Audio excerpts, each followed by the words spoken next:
జనరల్గా ఇక్కడ మన ఇన్స్టిట్యూట్లో నువ్వు జర్నీ చేసినావు ఈ పీరియడ్లో కానీ వేరే ఎవరైనా కానీ ఎక్కువ బిఫోర్ ఐటీ స్కూల్ అండ్ ఇక్కడికి వచ్చినాక అంటే ఆఫ్టర్ ఐటీ స్కూల్ అనేది ఒకటి ఉంటుంది. అది ఏమి నువ్వు స్నేహం నుంచి కానీ నీ అభిప్రాయం కానీ నీ ఫ్రెండ్స్ కానీ బిఫోర్ ఇన్స్టిట్యూట్ అంటే జనరల్గా ఏంటి, ఎందుకు అందరూ ఐటీ అంటే అందరూ ఎందుకు ఐటీ వైపు కొంచెం భయపడతారంటే only because of scaring about what coding. So దాని గురించి నువ్వు మామూలుగా గమనించింది ఏంది ఇక్కడ బిఫోర్ ఆఫ్టర్?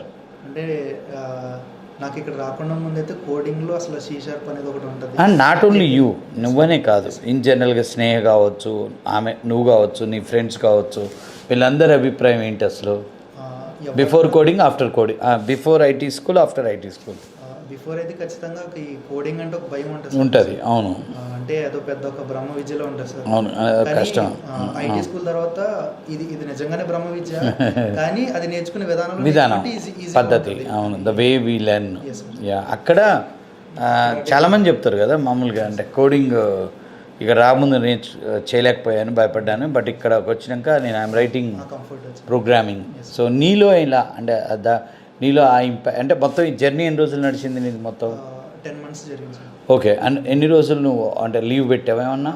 మధ్యలో ఒక 2 months పెట్టాను. 8 months ఉంది. 8 monthsలో ఎన్ని రోజులు ప్రిపరేషన్ పట్టింది? 6 to 7 months ఓన్లీ ప్రిపరేషన్ అయిపోయింది. సో తర్వాత 1 month 1.5 month ఇంటర్వ్యూస్ అటెండ్ అవ్వడం. తర్వాత జాబ్. ఎన్ని ఇంటర్వ్యూస్ అటెండ్ అయ్యావు? 4 ఇంటర్వ్యూస్ అటెండ్. 4 అటెండ్ అయ్యావు.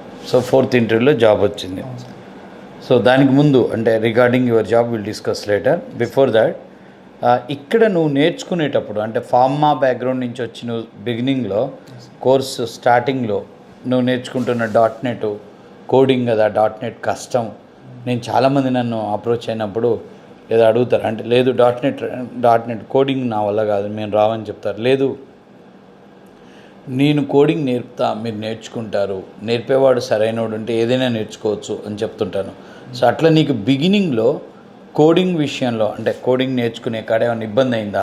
ఎట్లా ఉంది? హౌ డిడ్ యూ ఫీల్ అని హానెస్ట్ చెప్పు. అంటే ఇప్పుడు ప్రతి జర్నీలో ఇనిషియల్ స్టేజ్లో కొన్ని హర్డిల్స్ ఉంటాయి. సో అట్లా అది నేను అడిగేది. How did you feel? First 1 week ఎలా ఉంది, సెకండ్ వీక్ అట్లా 1 monthలో ఎలా అలా మార్పు ఎలా వచ్చింది? అంటే ఫస్ట్ బాగా స్టార్టింగ్లో అయితే ఈ కంప్యూటర్ టర్మ్స్ అన్నీ కొంచెం కొత్తగా ఉంటాయి కదా, అలా కొత్తగా ఉన్నవన్నీ గూగుల్లో సెర్చ్ చేసుకొని అంటే కంప్లీట్గా ఒక ఎవ్రీ వర్డ్ మీరు యూజ్ చేసిన ప్రతి వర్డ్ అది అర్థమయ్యాక నెక్స్ట్కి వెళ్ళేవాళ్ళు సార్. అలా నెమ్మదిగా కొంచెం ఫస్ట్ స్టార్టింగ్లో 1 month కొంచెం స్లోగానే అయ్యేసారు ఈ సిలబస్. దాని తర్వాత నెమ్మదిగా పికప్ అయింది సార్. నీకు ఎన్ని రోజులకల్లా లైక్ ప్రోగ్రామింగ్ కంఫర్ట్ అనిపించింది? ఒక 2-3 weeks ఈజీగా అనిపించిందా? సో అంటే ఇక్కడ అంటే నేను చెప్తుంటాను ఎప్పుడు, అంటే ఏ డిగ్రీ చేసినా కానీ కోడింగ్ నేర్చుకోవచ్చు అని చెప్తుంటాను. లైక్ ఇక్కడ నీకు ఏమనిపించింది? అది కరెక్టేనా? కరెక్టే సార్.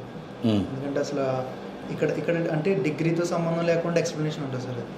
ఎందుకంటే నువ్వు అంటే జీరో మైండ్తో అంటే కంప్లీట్ బ్లాంక్ మైండ్తో వచ్చిన ఫ్రమ్ ద స్క్రాచ్ ABCD నుంచి నేర్పించినట్టు కంప్యూటర్ రిలేటెడ్ ప్రతి చిన్నదాని నుంచి ఎక్స్ప్లెనేషన్ ఉంటుంది సార్. సో బయట అంటే ఏంటి, బయట లోపల ఏముంటుంది, అంత డీటెయిల్గా ఉంటుంది సార్.